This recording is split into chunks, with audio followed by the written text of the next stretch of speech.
G'day, I'm Paul, and that is the Hyundai Ioniq, and I'm going to explain to you why it's a bit like Diet Coke. Come with me. Right, so this is a full-fat Coke. It's bad for you. It's got lots of sugar in it, but makes you feel really good. That is a petrol car, right? This here is a plug-in hybrid. It still tastes like Coke, but it has no sugar. It's not quite as good as water, which is a full electric, but it gets you through the day, especially if it's been a long day where you'll get home and mix it with a lot of alcohol. Anyway, the whole Ioniq range covers everything from hybrids right through to the full electric. But this one that you're looking at here is the entry level to the plug-in hybrid range. It is cleverly called the Ioniq Plug-in Hybrid Elite, and it starts from just under 42,000 Australian bucks. Now, if you want to speed things up a bit and you want to skip ahead, you can either go down to the comments section if you're watching this on YouTube, click on the links there, it'll jump ahead to the part of the review that you want, or if you're watching this on a website somewhere, the time codes are just up there. Make sure you subscribe to this channel by clicking the subscribe button and then click on the bell button. I know you hear it about a million times, but that will make sure you get a notification every time we drive something new. Okay, I guess the jury's out on styling, but I'm going to explain why it looks the way that it does. 0.24 is the coefficient of drag. That is the amount of resistance this car has as air pushes up on it. You could almost fall over it if it hit a pedestrian. That's how slippery this thing is. Not that you should ever hit pedestrians. But anyway, they have updated the styling here, so you can see new lights, and then on the premium model, it gets LEDs front and rear. So it is a stylish looking car, but the wheels. Let's talk about the wheels. 16 inches. They kind of look a bit strange. I have a VP SS Commodore and it has wheels like this when I think Holden was trying to be aerodynamic, and they didn't look great then, and 26 years later, not a great deal has changed. But look, in the general sense of things, this is why electric cars need to look like this, because they are cutting through the air and not creating much drag. That maybe also explains why Hyundai only offers this in 4 colours: blue, red, grey and white. It is a very basic colour palette. Here's something I found earlier. There are 2 holes for filling this thing with Go Juice. This one for electricity. There's your AC charging plug. But then there's one at the back for petrol, because this is a plug-in hybrid. Except this one, you can't open from the outside. You've got to press a button inside the car. Tell you what is not silly, and that is the styling inside this cabin. They've actually done a really good job here bringing it forward and making this feel like it's worth its money. Because remember, these are kind of expensive only because of the batteries and all the other things underneath the body. So you've got to make this interior look good, and it's a big step forward from the last Ioniq. So only journalists like this, but Hyundai says this now has a soft touch dashboard. You know what, actually, I'm going to buy a hardness tester and we will make this a test. How soft touch is your soft touch dashboard? One thing I don't need to buy though is a good infotainment system, because that thing right there is fantastic. Hyundai's infotainment game has massively stepped forward, and it is thanks to this. It looks really impressive. It's super high resolution, and I'm going to walk you through everything there is to know about Hyundai's infotainment system. So 10.25 inch screen. Beneath it, just as a side note, you've got capacitive touch buttons. So what you do is just click with your finger. You just kind of push a little bit and it activates, so they're really handy. The screen can be displayed in split screen, and here on the home screen you'll see 3 main pillars, and then you can swipe to get to the other menu items. The navigation first. So it's a really nicely presented screen, very high resolution, and entering addresses is really easy. So you just click up here.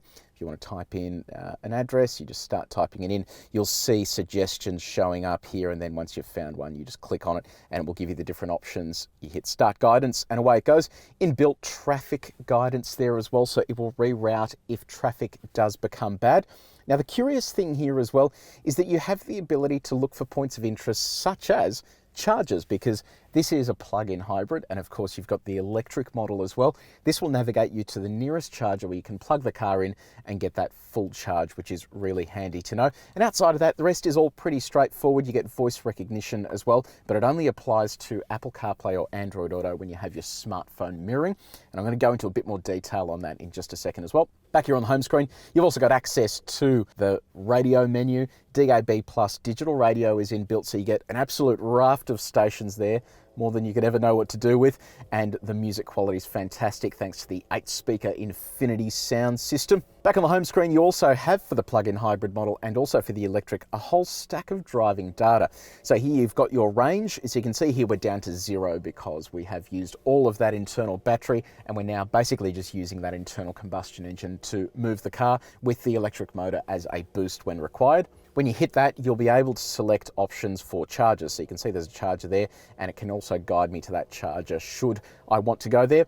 Energy information, this tells you how much range you've got and how long the car's going to take to charge. So if you just plug in on a standard plug, it's going to take 4.15 hours, whereas if you plug in on an AC charger, which is a slightly faster version of a standard domestic plug, it'll take around 2.5 hours to charge. So that is really handy information to know, plus your battery life there as well.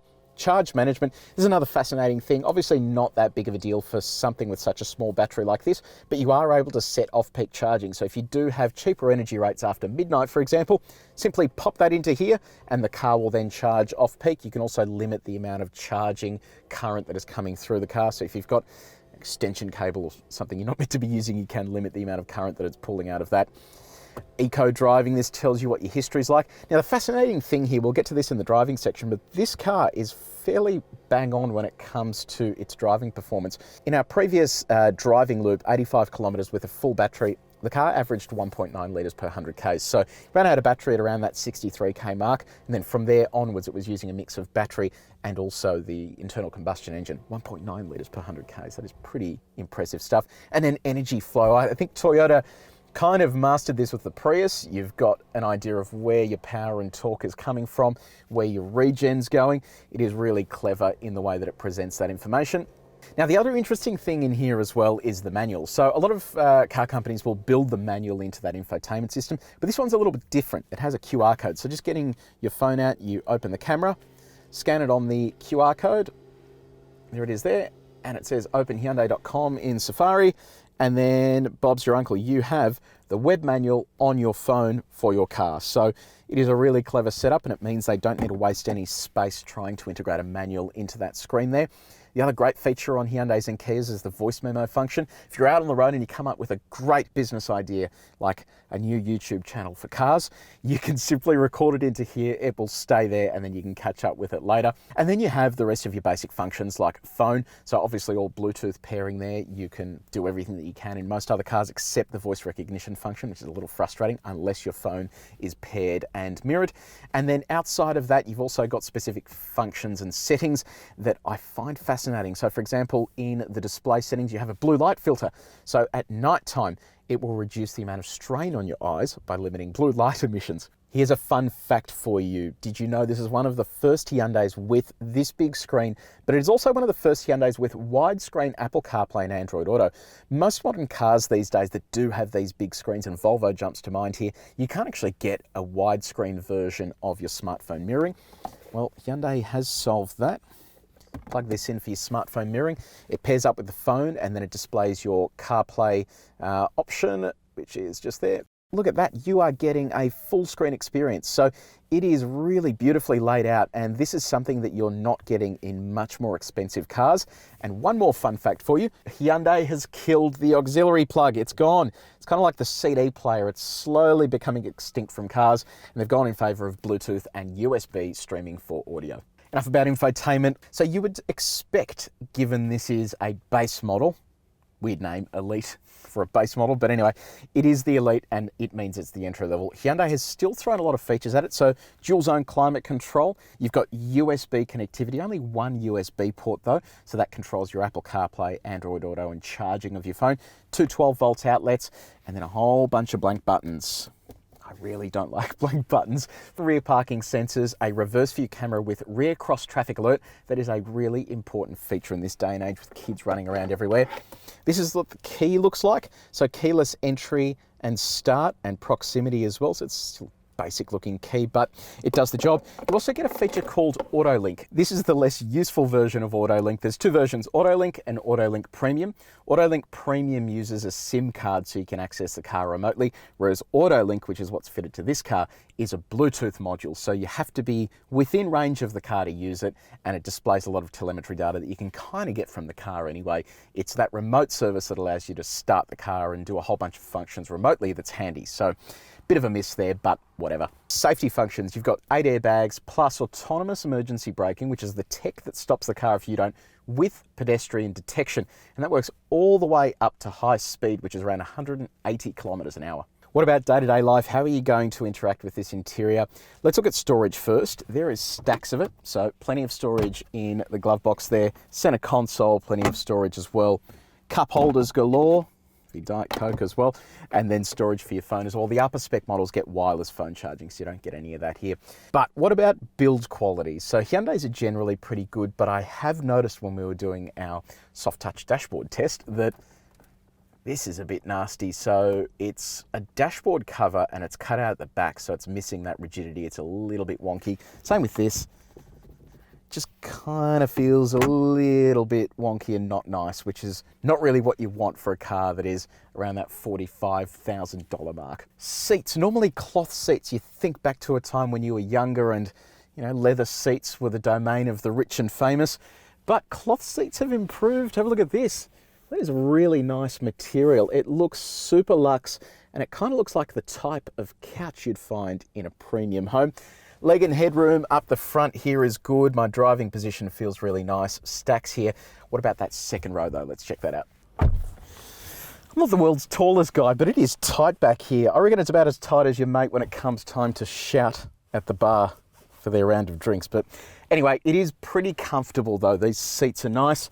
Over here, you've got some creature comforts as an armrest, a couple of cup holders, and then you've got ISOFIX points on the outboard seats if you want to have the kids in there. Air vents as well. This is really important for climates like Australia. You're going to be absolutely sweating bullets if you don't have air vents in the back. Have a look down here in terms of sweating. That's what I reckon was happening at Mercedes-Benz when they approved a driveline hump in the fully electric EQC. Now, a driveline hump, the purpose of that is to put a driveline from the front of the car to the back, and it's generally for cars with all-wheel drive or rear-wheel drive. In the case of electric cars, you don't have anything between there, especially in front-wheel drive ones. So, in the case of the EQC, where they've effectively carried over the chassis and you've got this big hump in the middle, this is what it should look like, either a flat floor or simply a little hump there to get you over it. Now, this is another interesting thing as well. Look at these vents here. You know what they're for? These are for cooling the battery. So they're not pushing air in or anything, but they do vent the battery so you don't have stagnant hot air building up under there. It isn't going to make you hot, but it is an interesting point, and you'll find this on a lot of EVs or plug-in hybrids where you have to integrate a fuel tank and also a battery pack as well. In terms of storage around the place, Igor, if you can pass me the Coke can. Diet Coke. You've got storage in the doors there that is pretty handy. So look, in terms of space, it's not incredible back here, but it is going to be fine for shorter journeys, or if indeed you have someone that isn't a freak in the front seat. Let's talk about the boot space you're going to find under here. Here's a curious thing first though. There's this little bit of glass here, so when you're looking in that rear vision mirror, you look through this. It's a really weird design. You're not looking through this top section, but anyway, 341 litres of cargo space in its current form, and that expands to just over 1,400 litres if you drop the seats. There's also this nifty cargo blind.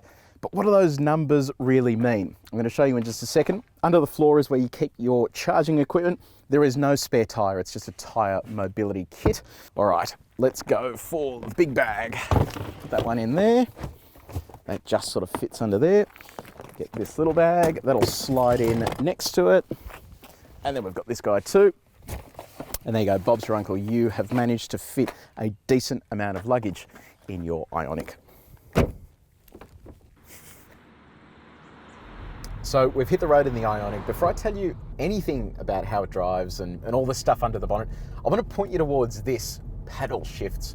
So these have become a very popular thing in all kinds of cars, including SUVs, which I find a little bit strange, but they have a very different purpose here. When I pull back on this, I can pull back up to 3 times, and what it does is instead of shifting gears, it is changing the regen level. And the regen level is how much energy I'm putting back into the battery every time I let off the throttle. It's using the car's momentum and its inertia to generate power to then cram back into the battery. And this is such a clever system, because if you don't want it to brake hard, you just pull the plus. If you want it to brake a little harder, you pull on the negative.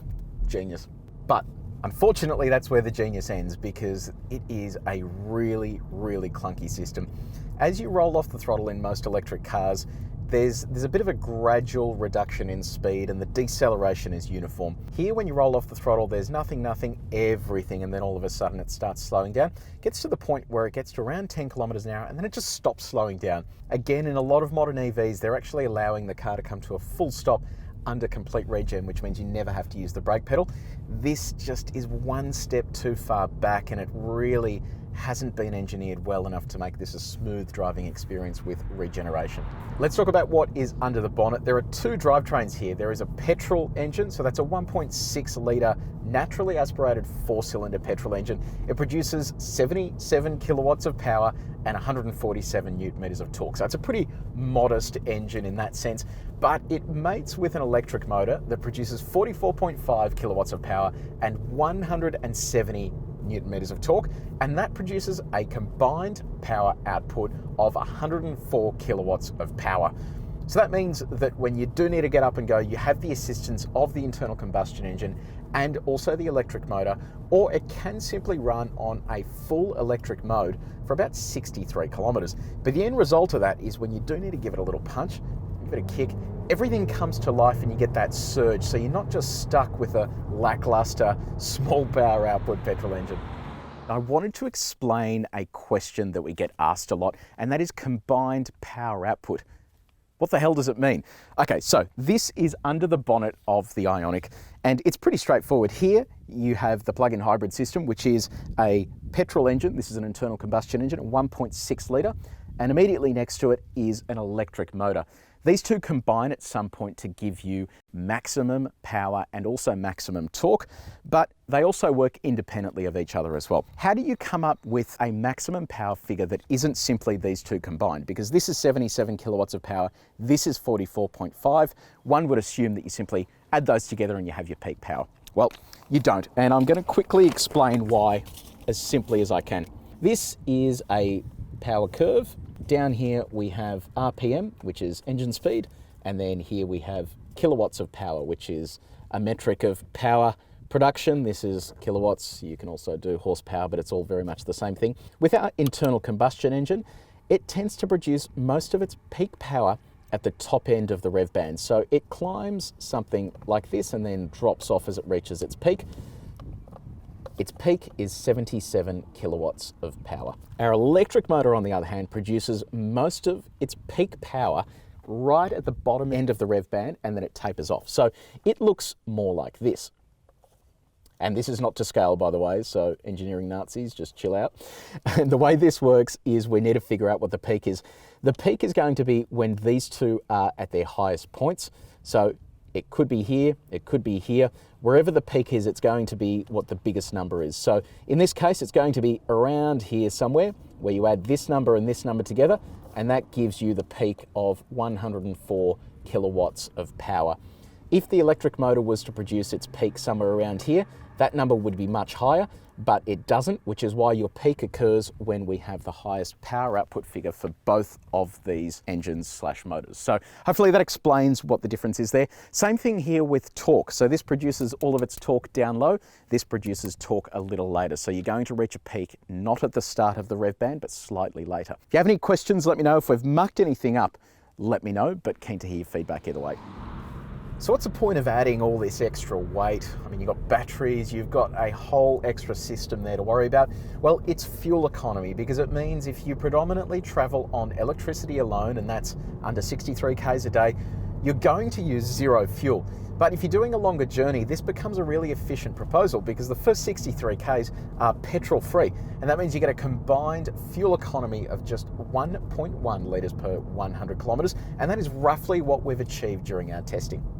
The big difference between a hybrid and a plug-in hybrid is that you can charge the battery on a plug-in hybrid using AC, so that's alternating current electricity, and it's pretty straightforward. You can either charge it at home on a standard 10 amp circuit, or you can actually plug in a faster charger, which is a 3.3 kilowatt charger, and that all charges an 8.9 kilowatt hour battery. So to put that into context, a Tesla battery in a Model 3, for example, is about 79 kilowatt hours. So this is about a tenth of the size of a full electric car, which is why you're not getting that massive amount of range. But equally, you're not getting a small amount of range either, because it's not a super heavy battery like it is in a full electric car. Let's put all the electric car mumbo jumbo to the side. You are getting a really impressive package here, because it looks, well, I guess it looks a little bit like a weird electric car, but it looks fairly normal. Inside the cabin, it's fairly normal, but it drives absolutely beautifully. So Hyundai does a custom ride and handling tune for Australia, and that means you are getting a car that is super, super compliant over bumps. 16-inch alloy wheels and fairly chubby tyres mean it's not crashing over everything, and the compliance is sensational, and that is regardless of the type of road you're throwing at it. Hyundai has done such a good job here making this feel like a nice car to drive. The steering is bang on point. It's nice and light. It's an electrically assisted unit. It doesn't have that sporty feel to it, and nor does it need to. It's perfect for parking and making tight maneuvers. Turning circle of 10.6 meters curb to curb means you won't have to do 50,000 point turns to get this around in a tight street. Visibility out the cabin is great. We've got decent sized wing mirrors. Now out the back there, I mentioned earlier that it has like a porthole that you see through. So you've got two levels of visibility out the boot. They both work fairly well. I think in the Prius it's a little bit compromised, but here in the Ioniq I can see clearly out the back there without any dramas. Being an electric vehicle, it is dead quiet. So right now we are in EV mode. So even with the battery down to simply 11%, it will still motor along with the engine off. So right now it is dead silent and it is barely making a whisper. So that is one of the big advantages of driving an electric car. So far so good, but Hyundai's done something that annoys the absolute crap out of me. There is a dual clutch transmission lurking under here. I cannot fathom why you would bother putting a dual clutch transmission in a car like this. It does not need quick gear shifts. Yes, a dual clutch transmission is more efficient than a torque converter, but why do you do this to people? You go and get this package that is really nice and then add a clunky dual clutch, and you can hear it on occasion clunking along as it goes up a hill. You get that slight sort of fidgety lag as it moves off the line. It really is just a disappointing inclusion in what is otherwise a really good car to drive. So, Hyundai Ioniq plug-in hybrid in one of the 4 colors it's available in. Do I love it? No, not really. I don't love the gearbox. Dual clutch gearboxes just annoy the crap out of me. I don't like the regen mode. It's pretty nasty at times and it needs some refinement.